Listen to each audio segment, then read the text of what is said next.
Humbly request कर रहा हूं पूरे पाकिस्तान की फेडरल गवर्नमेंट से, इदारों से और हुकूमत सिंध से और इलेक्शन कमीशन से कि खुदा ना खास्ता अगर वही फॉर्मूला यहां अप्लाई किया गया तो फिर मुश्किलात बढ़ जाएंगी। हम अपने वोट पे डाका नहीं डालने देंगे।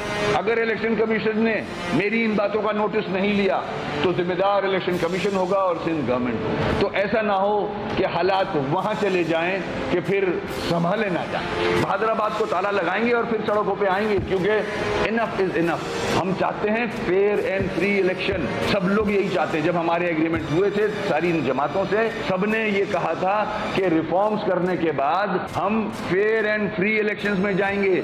अब आज बल्दिया के इलेक्शन में अगर ये हाल हो रहा है तो 23 के इलेक्शन में क्या होगा?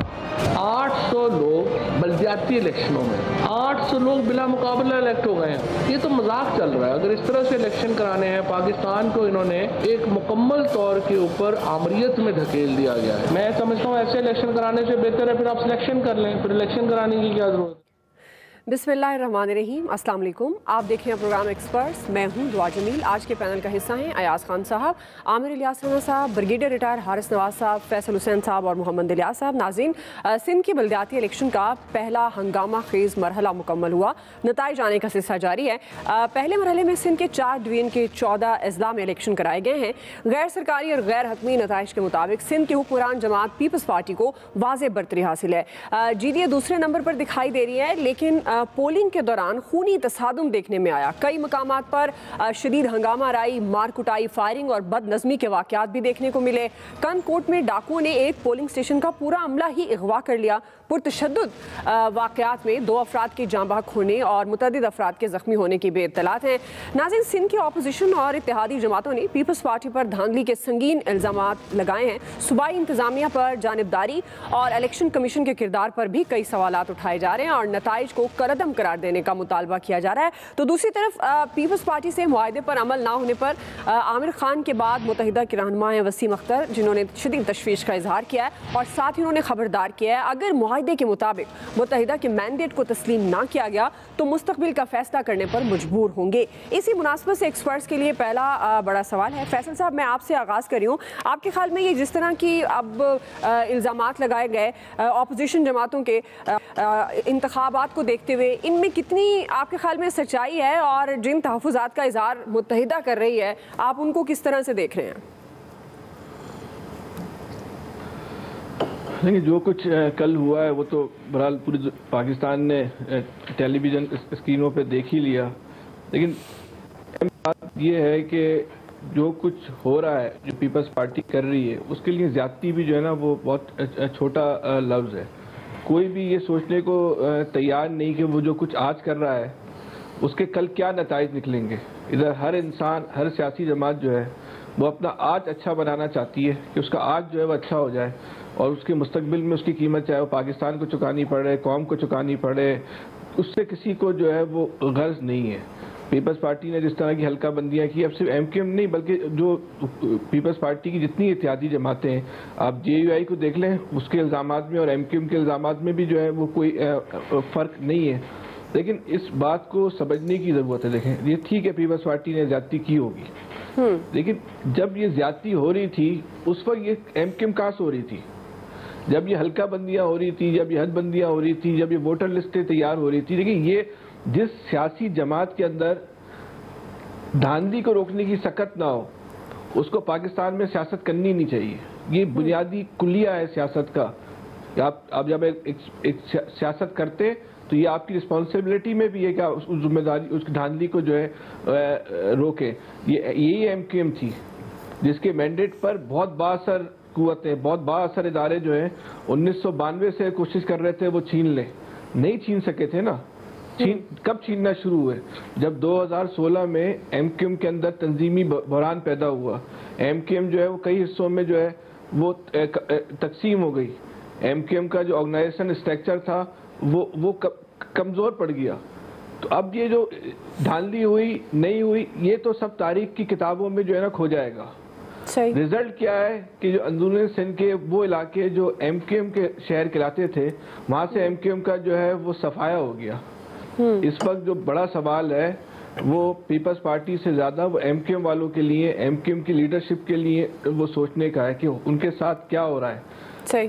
ज़रूरी जो वसीम अख्तर साहब जो कह रहे हैं ना, हम ताला लगा देंगे, हो सकता है कि इनको ताला लगाने की किसी ज़रूरत ना पड़े, ताला खुद ब खुद लग जाए। जो हालात चल रहे हैं एमक्यूएम के साथ, अगर एमक्यूएम की लीडरशिप ने इस वक्त अपने आप को अना के हॉल से बाहर नहीं निकाला, तो ये एमक्यूएम को जो अभी बल्दियाती इलेक्शन का जो अगला मरहला आ रहा है जुलाई में, और उसके बाद जो आमिर लियाकत की खाली नशिस्त पे है, उसके लिए भी फिर जहनी तौर पे जो है वो तैयार रहना चाहिए।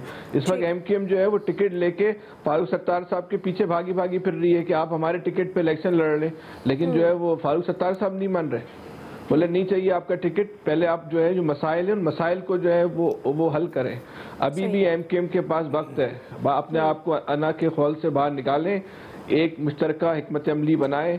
जो भी आप लोगों के साथ जो ग्रुप अलग हुए हैं, जो पार्टियां नई पार्टियां बनी हैं, अगर ये तमाम कुव्वतें इस वक्त कराची के अंदर एक नहीं हुई, इन्होंने मुश्तरका इलेक्शन नहीं लड़ा, एक झंडे तले, एक इंतखाबी निशान तले, तो फिर ये 2023 तो बहुत दूर की बात है। ये बल्दियाती जो इलेक्शन आ रहा है कराची हैदराबाद का, उसके नतीजे भी वही होंगे तो आपने कल देखे। अभी भी वक्त है, और वक्त बहुत ज्यादा नहीं है, वो दिनों का घंटों का वक्त है। दिनों घंटों में इन्होंने फैसला करना है कि ये सारी जो एमक्यूएम से अलग होने वाले ग्रुप हैं ये एक हो जाते हैं। इसमें एमक्यूएम की जिम्मेदारी ज्यादा, अगर आप बोलती है कि हम बड़े ग्रुप हैं, बड़ा हमारा रोल है, तो फिर उनकी जिम्मेदारी है कि वो सब लोगों को बैठे। बाकी लोग भी जो है उनके सबके रवैयों में तब्दीली आई है, अगर कहीं तब्दीली हमें नजर नहीं आती तो वो एमक्यूएम के रवैये में तब्दीली नजर नहीं आती। तो ये एमक्यूएम की लीडरशिप के लिए अब ये सवाल है कि अगर इस तरह, तो अब एक तो तय हो गया कि आपकी सियासत इस तरीके से जिस तरह आप करना चाह रहे कामयाब नहीं हो सकती, तो बेहतर ये है कि आप इसमें आप कोई एक रास्ता निकालें और मोहब्बत और खुलूस के साथ सब एक हो जाए, नफरतें दूर कर दें अपनी आपस में। जी सही है। जी आमिर साहब, ये पीटीआई की मुत्तहिदा को दोबारा इत्तेहाद की भी पेशकश हुई है, आपके ख्याल में पीपल्स पार्टी से मुआहदे पर मुत्तहिदा नाराज भी नजर आती है, क्या एमक्यूएम आप समझते हैं कि गवर्नमेंट को छोड़ सकती है? देखें, वो जो फैसल भाई का दुख है ना, मैं फैसल दुखी नहीं कह रहा, मतलब इनका ये जेन्युइन दुख है, चिचोरापन नहीं करना कोई। एमक्यूएम के अंदर से प्लेट आया, मैं जेन्युइन दुख कह रहा था भाई, दुखी नहीं कह रहा। नहीं आपकी हिमायत कर रहे हैं यार फैसल, इनकी सही है, कह ले। जो पीपल्स पार्टी ने शहरी सिंध के साथ किया ना, तो वहाँ पे इन जैसा एक चुलबुला नौजवान जो कराची को नुमाइंदगी करने के लिए हमारे साथ भी बैठा है, दुखी है, परेशान है, तो उनकी ये बात बिल्कुल दुरुस्त है कि सबसे पहले तो जो लोग ये दावा करते हैं कि हम शहरी सिंध की नुमाइंदगी करते हैं यानी एमक्यूएम, तो सबसे पहले इन्हें अपने अंदर तलखियाँ ख़त्म करनी होंगी। फारूक सत्तार से लेके और पाकिस्तान पार्टी तक सब जगह जाना पड़ेगा, भागें दौड़ें एक होंगे तो फिर किसी का मुकाबला कर सकेंगे ना, वरना नविश्ता दीवार है, जो कुछ कल इलेक्शन में हुआ है वो अगले मरहले में भी होगा। और पीपल्स पार्टी पेनिट्रेट करना चाह रही है, जाहिर है वो शहरी सिंध के अंदर जहां पीटीआई को वो शिकस्त देना चाह रहे हैं, वो साथ ये भी बताना चाह रहे हैं कि एमक्यूएम की जगह भी और पीटीआई की जगह भी हमें ही लेनी है और हम खिदमत करते हैं। अब इस खिदमत का तो पूरा सिंध गवाह है ना, कि जो इस वक्त तीसरी कंसेक्टिव गवर्नमेंट जा रही है, जिसमें थोड़ा सा पीरियड ब्रिगेडियर साहब का भी आया था, बाकी तो सारी की सारी मुसलसल हुकूमत पीपल्स पार्टी की चल रही है, और वो कोई मदावा नहीं कर रहे, ना वो अंदरूनी सिंध में काम करते हैं, ना वो शहरी सिंध में काम करते हैं, वो सिर्फ लफासी से काम लेते हैं। तो ये सिंध का दुखड़ा है, कराची का दुखड़ा है, जो कि हम हर दफ़ा बात करते हैं। अब आप आ जाएं इसको ओवरऑल पाकिस्तान के कैनवस पे लेके देखें ना, आज कौमी असम्बली के अंदर असलम बोतानी आज़ाद रुकन है, खालिद मक्सी बोले हैं, एमक्यूएम बोल रही है, इत्तेहादियों के दुख अपने साझे भी होते हैं। बेसिकली अब आज प्राइम मिनिस्टर ने चूंकि इन सबको खाने पे बुलाया है, तो अपनी एक विश लिस्ट तो सबने लेके जानी है ना। आप दुखड़ा बयान नहीं करेंगे तो वो कहते हैं ना कि रोए नहीं बच्चा तो माँ भी दूध नहीं दे रही होती। तो ये सारे जो हैं वो प्राइम मिनिस्टर के पास जाने से पहले अपना दुख, ठीक है इनको रोना चाहिए, प्राइम मिनिस्टर इनके सुख में शामिल होने के लिए कराची इनसे मिल के आए और बातचीत करके आए। ख्वाजा साद रफीक गए पहले कि सब इत्तेहादियों को लेके चलना है, अब वो चाहे वो बलोचिस्तान से इत्तेहादी हों, वो एमक्यूएम की सूरत में हो, कोई भी हो, तो ये पहला फ़र्ज़ तो प्राइम मिनिस्टर शहबाज शरीफ का है ना कि अपने सारे इत्तेहादियों को लेके चलें और अगर उनके फंड्स कटे हैं तो बुरी बात है, क्योंकि एक तरफ तो वो प्रेशर में है ना सारे के सारे कि जी महंगाई के हाथों, अपनी हुकूमत के हाथों में फंसे हुए हैं सारे के सारे, ऊपर से फंड्स कट जाएं। अब बहरहाल जो इल्ज़ामात आ रहे हैं, जी जी, मैं आ जाऊं इसके ऊपर, इलेक्शन कमीशन पे जो बातचीत कर रहे हैं ना, एक बात जहन में रख लें कि ज़िमनी इलेक्शन सवात में हो तो इलेक्शन कमीशन ठीक है, क्योंकि वहाँ पीटीआई जीत गई है। और इमरान खान साहब ने बयान करते हुए कहा लाहौर में कि अगर ज़िमनी इंतखाबात जो पंजाब में होने जा रहे हैं ये ठीक हो जाएं तो हम इलेक्शन कमीशन पे एतमाद कर सकते हैं, यानी अगर आप हमें जिता दें तो हम आप पे एतमाद करते हैं। ये हर पार्टी का इशू होता है कि जिसके खिलाफ कोई फैसला आए तो वो बज़ाहिर सामने रखते हैं इलेक्शन कमीशन को। इलेक्शन कमीशन अपना काम उनको और तेज़ी कर देनी चाहिए, जहाँ जहाँ जिस फरीक का इतराज़ है उसके ऊपर, जैसे आज भी पीटीआई ने कहा है ना कि जी हमने कहा है कि कुछ फहरिस्तों में रद्द-बदल हुआ है, उसका इलेक्शन कमीशन को जवाब भी देना चाहिए और वो होगा भी सही। अगर ये बातें चलती रहेंगी ना सिस्टम के दायरे में तो ये बेहतर भी हो जाएंगी और सारों के लिए अच्छा हो जाएगा। सही जी। ब्रिगेडियर साहब, एक तो बात यह है कि मैं हमेशा कहता हूँ ये मैरिज ऑफ कन्वीनियंस है। 13 जमातें हैं और गवर्नमेंट इकोनॉमिक क्राइसिस में, फेडरल गवर्नमेंट भी और मेरे ख्याल में ज़्यादा प्रोविंशियल सिंध भी है। अब सबसे बड़ी एमक्यूएम की गलती ये है कि एमक्यूएम के भी स्टेट्स हैं कराची और हैदराबाद में, और पीपल्स पार्टी के भी स्टेट्स हैं, वी आर वेरी क्लियर, और दोनों राइवल पार्टीज हैं और दोनों इत्तेहाद में हैं। अब आप देखें ये कैसे हो सकता है, हो ही नहीं सकता। पीपल्स पार्टी ने आज बड़ा क्लियर समझा में कहा सईद गनी ने कि जी हम कराची का मेयर भी जीतेंगे, तो अगर कराची शहर का मेयर पीपल्स पार्टी जीत लिया तो वेयर डज एमक्यूएम स्टे, उनके पास क्या रह जाता है? और अगर ये दोनों लड़ते हैं तो उसका फायदा किसको होता है? इसलिए ये इस वक्त बहुत ही एक डिफिकल्ट सिचुएशन हुई है कराची के अंदर। People's Party is not compromising on Hyderabad and Karachi. उन्होंने कहा था दोनों मेयर एडमिनिस्ट्रेटर भी हमारे होंगे, एमक्यूएम के होंगे। जो रिटर्न मुआहदा हुआ था उस पर कोई अमल नहीं हुआ, पुरानी वो हल्का बंदी में उन्होंने इलेक्शन करा दिए, कोई चेंज नहीं है। उसके बाद जो कुछ धांधली जो कुछ हुआ है, आई डोंट कमेंट, वो मेरे ख्याल में एवरीबॉडी नोज कि क्या हुआ है। इसीलिए ईवीएम की बात होती थी जो कि अब इट्स आउट ऑफ क्वेश्चन, वो नहीं हो सकती है। सो ये मुश्किल हालात हो रहे हैं। अगर एमक्यूएम जो है ये पीटीए के साथ रहती तो पीटीए को इतना सिंध में ज़्यादा इंटरेस्टेड नहीं थे।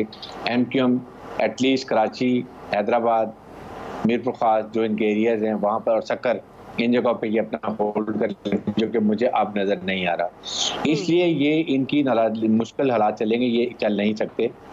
एमक्यूएम को बिल्कुल फैसल ने ठीक कहा कि दे मस्ट रीथिंक और रिविजिट करें कि कैसे अपने आप को इकट्ठा जोड़ना है, जिसमें पाक सरजमीन भी है, फिर फारूक ग्रुप का, सतार का अपना ग्रुप है, फिर आफाक ग्रुप का एमक्यूएम हकीकी अपनी जगह है और एमक्यूएम अपनी जगह है।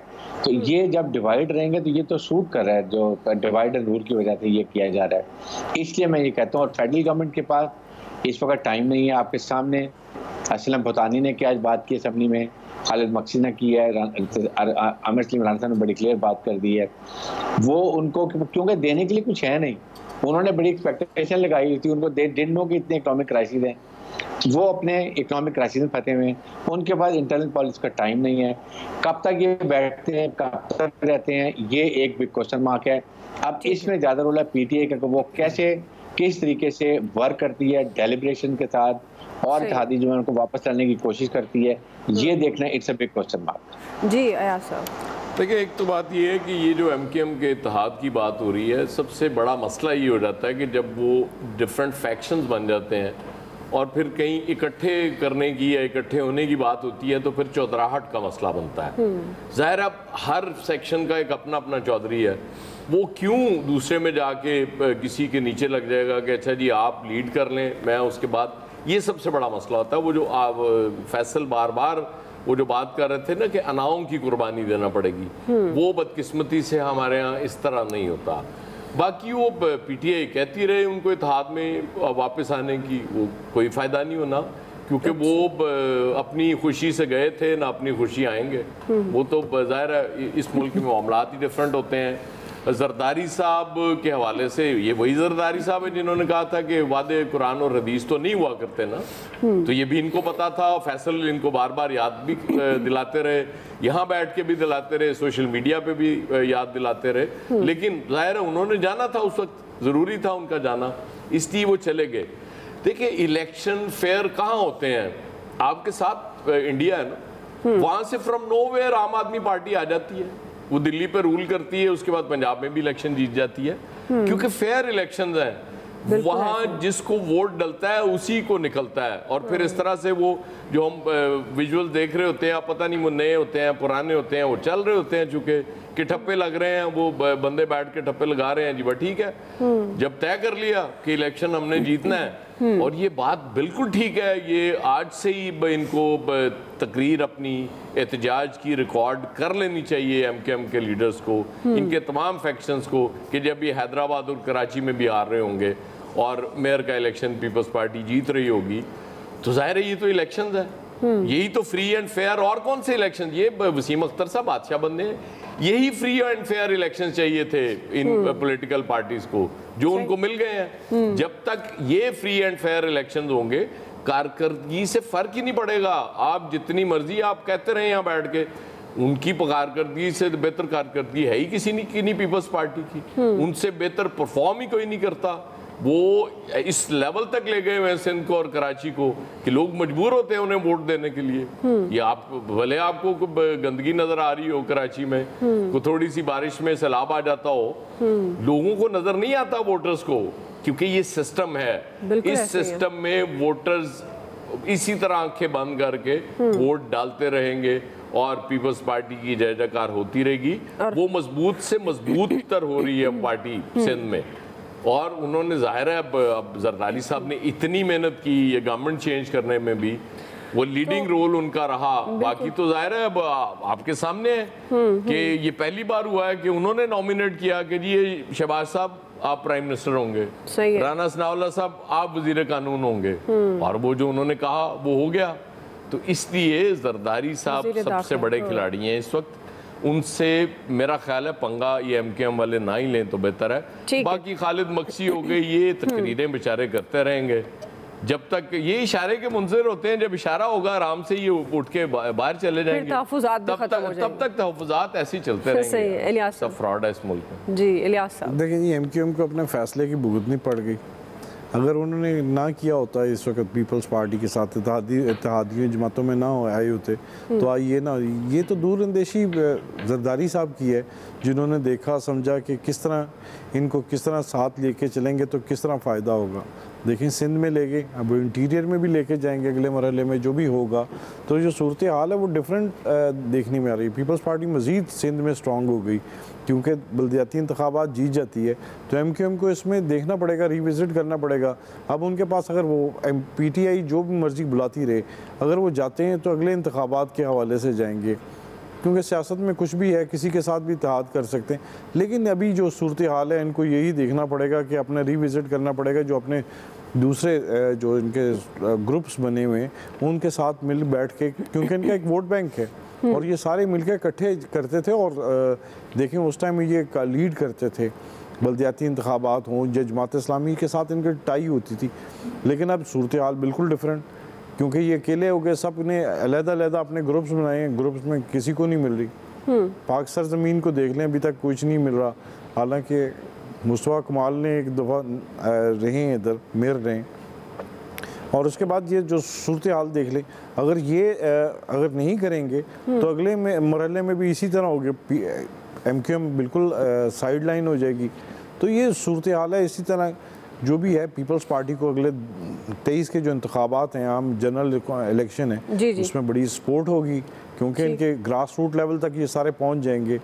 काम के वो देखेंगे कि दूसरे काम होते हैं कि नहीं होते, लेकिन वो उन्होंने अपना वोट बैंक अपना एस्टेब्लिश कर लिया। जो उनके वोट थे, इत्तेहादी थे, आपस में जो ग्रुप थे, बड़ा था एमकेएम का एक धड़ा, वो उसको अलग-अलग जो हो गए, उसके बाद वो कमज़ोर हो गए। अब अगर ये पीटीआई के साथ रहते तो यहाँ डिफरेंट इलेक्शन के कुछ देखने को मिलते हैं, पीटीआई वाले अलग चीख रहे हैं।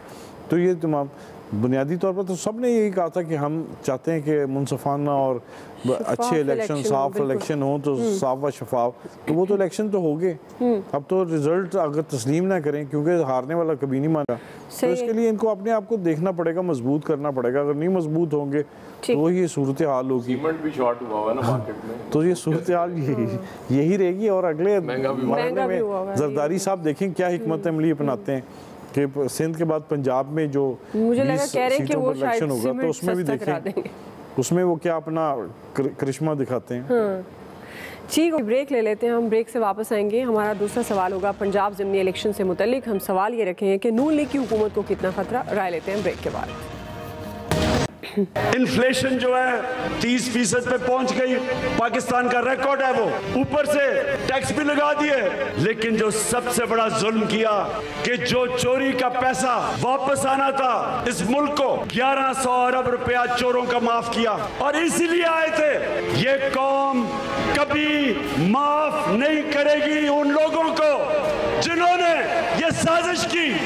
एक तो हमने चोरों को शिकस्त देनी है और दूसरा इन लोटों को शिकस्त देनी है। वोटर्स जिन्होंने वोट डाली थी, इन्होंने अपने ज़मीर बेच के आपके खिलाफ गद्दारी की।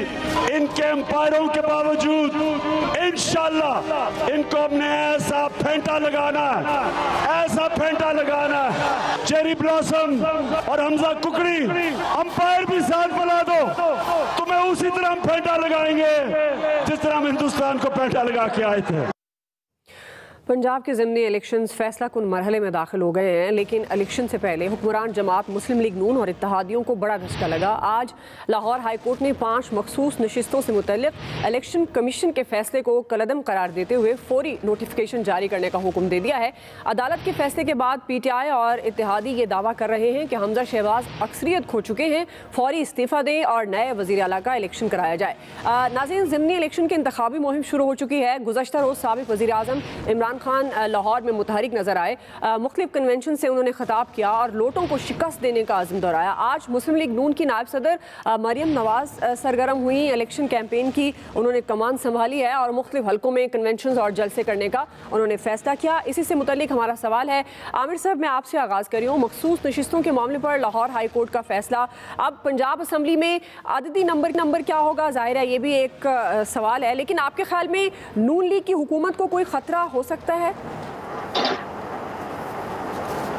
बड़ी दिलचस्प डिमांड की है PTI ने और उन्होंने कहा है कि फौरी इस्तीफ़ा दें क्योंकि अक्सरियत नहीं रही। जब कौमी असम्बली में वाज़े तौर पे अक्सरियत साथ नहीं रही थी तो इमरान खान साहब क्या क्या करते रहे, और जब तक सुप्रीम कोर्ट रात को आके नहीं बैठ गई, इस्लामाबाद हाई कोर्ट नहीं खुल गई, और जो कुछ उस वक्त के स्पीकर असद कैसर ने एक जर्नलिस्ट को गाली दी गुस्से में, ये उस चीज़ का इजहार था कि ना आइन कोई चीज़ है ना कोई कानून चीज़ है।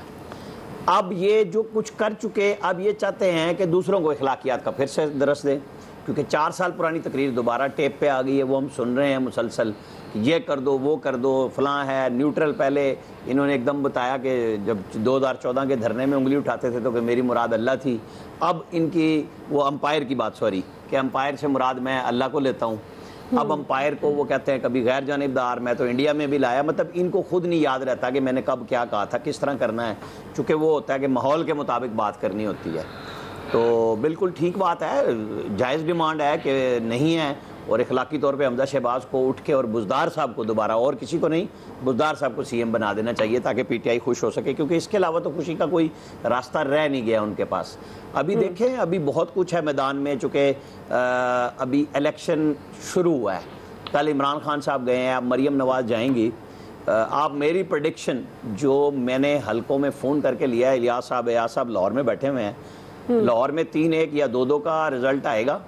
अभी कंपेन शुरू हुई है, इमरान खान भी पहुंचे हैं और दूसरी तरफ मरियम नवाज शुरू हुई हैं और उन्होंने कंपेन होनी है। पंजाब के बाकी हलकों की भी मेरे हिसाब किताब में मुस्लिम लीग नून 14-15 सीटें जीत जाएगी ओवरऑल 20 में से जी। ये पता चलेगा अभी सारा, मैं इस प्रोग्राम में ही अपडेट करता रहूँगा कि जो मैं सर्वे कर रहा हूँ, जो मेरा स्टाइल है इलेक्शन को चेक करने का। अब ये देखेंगे कि क्या बनता है। बहरहाल बहुत अच्छी बात है अदालत, आमिर भाई गैर जानिबदाराना कीजिएगा, या तो इलेक्शन कमीशन उसमें गैर जानिबदाराना सर्वे कीजिएगा, दूसरी एग्रीड पार्टी डबल बेंच में जा सकती है। इलेक्शन कमीशन के इस फैसले को जो सिंगल बेंच ने कलअदम करार दिया है, उसको उनके पास दूसरा इख्तियार मौजूद है।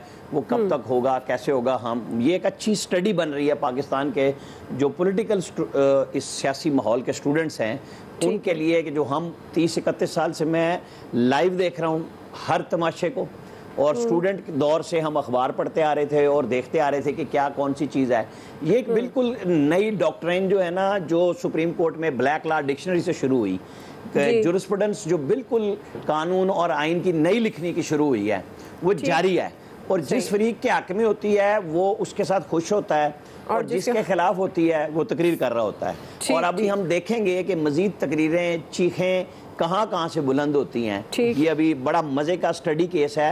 आपको आने वाले दिनों में बड़े, जो आप सोचेंगी ना कि मयूर कूल फैसले आ रहे हैं, वो आएंगे और हम देखेंगे कि किस तरह इंटरप्रिटेशन होती है, और फिर चीखें भी देखेंगे। सही। इलियास साहब देखिए जी, अभी जो इनके अगर आ जाता है इलेक्शन कमीशन की जानिब से जो फैसला दिया गया कि नोटिफिकेशन करें अदालत की जानिब से, अगर ये 5 सीटें मिल जाती इनको, तो इनके जो है PTI और क्यू लीग के ये 173 बन जाते हैं टोटल जी। तो इसके अभी 177 उनके दूसरों के हैं। तो लेकिन ये जो ज़िमनी इंतखाबात हैं ये बड़े अहम हैं। इसके बाद ही कोई गेम चेंज होते नज़र आ जाएगी। लेकिन इसके लिए शर्त है, अगर PMLN ज़्यादा सीटें ले जाती 20 में से, जैसे आमिर साहब कह रहे हैं 15 सीटें या 16 सीटें ले जाते हैं, और उन्होंने टारगेट अगर वो 11 भी ले जाए तो मैजिक फिगर पूरा हो जाएगा। तो वो ये बिल्कुल एक बड़ा टफ सिस्टम शुरू हो जाता है। और इसमें जो आज़ाद अरकान हैं वो भी अहमियत के हामिल हैं, और फॉरवर्ड ब्लॉक है तो वो पहले ही PMLN मिला चुकी है अपने साथ।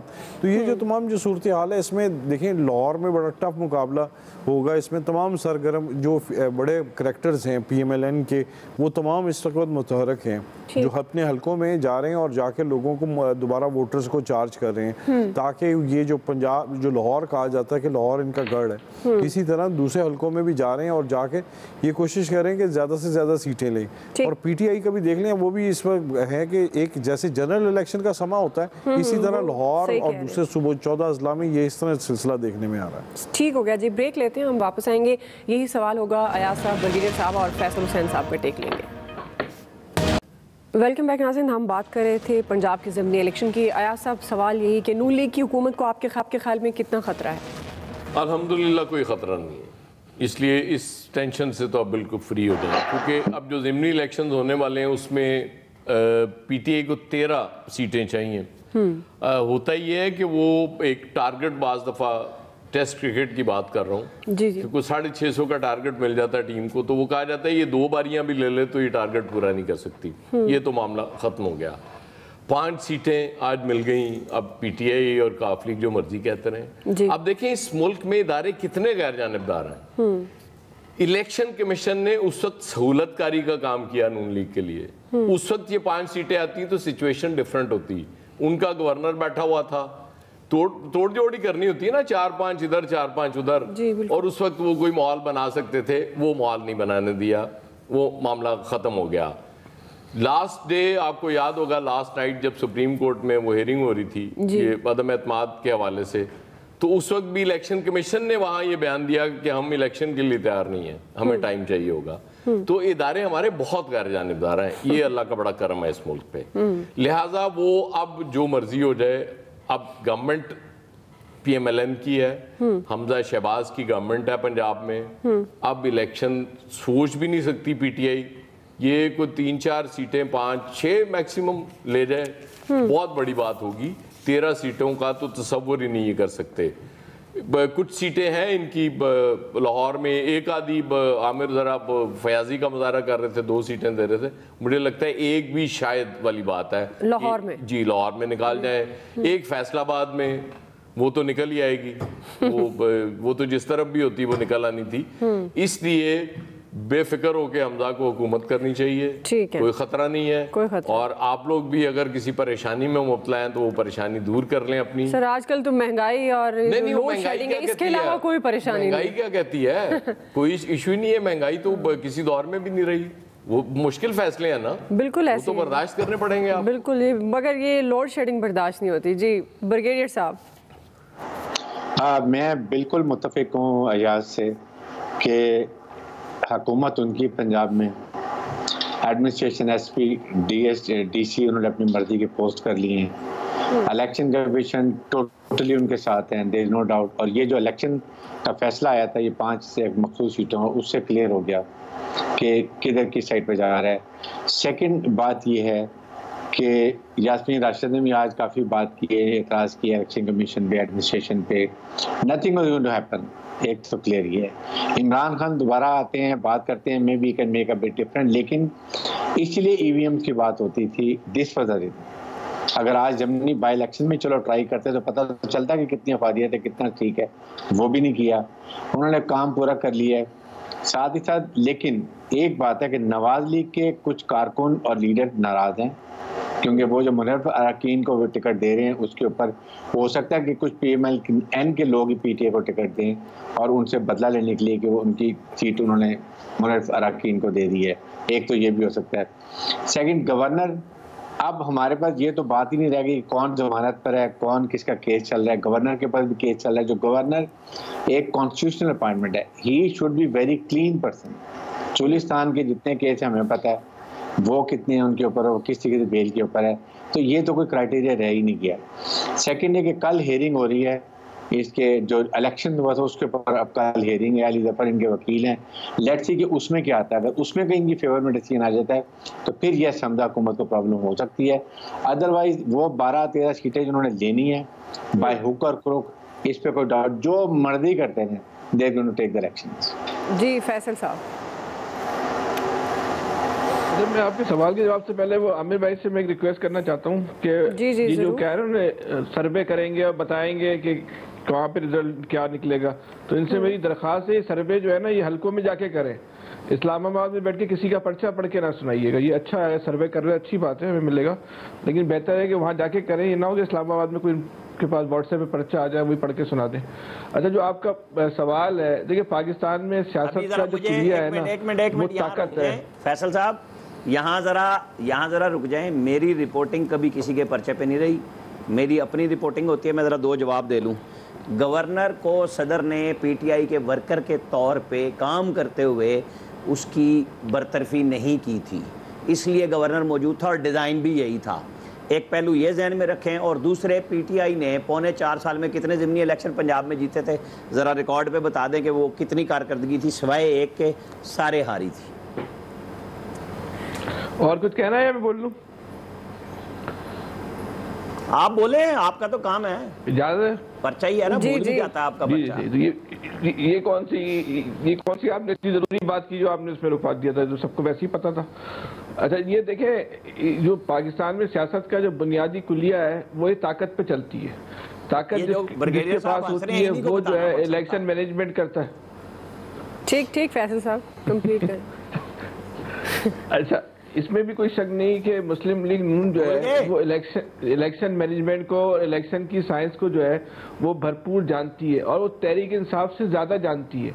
और उसको जो अज़ाए तरकीबी बनेगी उसमें एक तो उसको साइंस पे जो अबूर है इलेक्शन का, फिर वो ताकतवर लोगों की तरफ से भी सपोर्ट है, तो ये उसके लिए कामयाबी। इमरान खान ने तो सारा इलेक्शन जो है वो तो साइंस को समझे बगैर जीत लिया था। उसने तो सिर्फ दूसरों के कंधों पे बैठ के जो है वो इलेक्शन जीत लिया था। अच्छा, जिस तरह इमरान खान साहब ने खुद इलेक्शन जीता था तो उनको पता है, तो वो जो उनका वही खौफ तो है जो उनको सारी बातें करवाता है इस वक्त, जो बातें उनसे जो वो करवा रहा है। तो भाई ये मुल्क की सियासत और मुल्क का जो इंतखाब है, जितने भी उठा लें, 18 उठा रहे हैं, 13 उठा लें, 2008 उठा लें, भाई इसी तरह हुआ है पाकिस्तान में। 2023 भी इसी तरह होगा, 2028 भी इसी तरह होगा। ताकत जिसके पास होगी और ताकतवर लोग जिसके पास होंगे वही इलेक्शन जीतेगा। हमारी आपको ऐसी तज्जिए करके चले जाएंगे, उसका कोई फर्क नहीं पड़ना। सही। इलियास साहब, वैसे एक ज़िमनी सवाल आपसे, इलियास साहब से, आपके ख्याल में अभी कितनी बढ़तरी है, अगर आप कुछ फिगर बता सकें, और जैसे 13 की बात हो रही है तो इसमें आप क्या समझ रहे हैं, कितना लीड ले सकती है हुकूमती जमात और पाकिस्तान तहरीक इंसाफ? देखिए, इस वक्त जो आ जाते हैं, जो लमसम जो इनके पास आ जाते हैं, ये इनके पास PMLN के पास और उनकी इत्तेहादी जमातें ये मिला के 177 हो रहे हैं। क्योंकि इनके पास जो मुनव्वर अरकान जो उनका फॉरवर्ड ब्लॉक बना था उसमें वो अंसारी साहब और छीना और जलील शरकपुरी और गयासुद्दीन वगैरह वो सारे आगे थे। एक फैसल नियाजी थे जिन्होंने रिज़ाइन कर दिया था, वो भी अभी उनका रिज़ाइन कबूल नहीं हुआ, वो भी ये मना लेंगे। तो ये 5 इनके पास आज, हाँ जी, तो 197 जो बन रहे थे तो इसमें से 25 अगर निकल जाते हैं तो 5 इनको मिल जाते हैं, तो 20 की सीटों को फिर आ जाते हैं। एक चीज तो समझ आ गई ना कि उनका चूंकि डिजाइन था, उन्होंने गवर्नर रखा हुआ था, इसलिए उधर से डिजाइन ये बना कि नहीं ये 5 सीटें, ये बाद में ये तय हो गया। तो ये जो सूरत हाल है इस वक्त जो है इलेक्शन, ज़िमनी इलेक्शन, इसमें वो सीटें बड़ी अहम किरदार अदा करेंगे और नून लीग उस पर भरपूर तरीके से कर रही है। ज़िमनी बात अहम किरदार अदा करेंगे। मैं बस वक्त ख़त्म हो गया। आज के एक्सपर्ट से इतना ही। फीडबैक दीजिएगा। ख्याल रखिए। अल्लाह हाफ़िज़।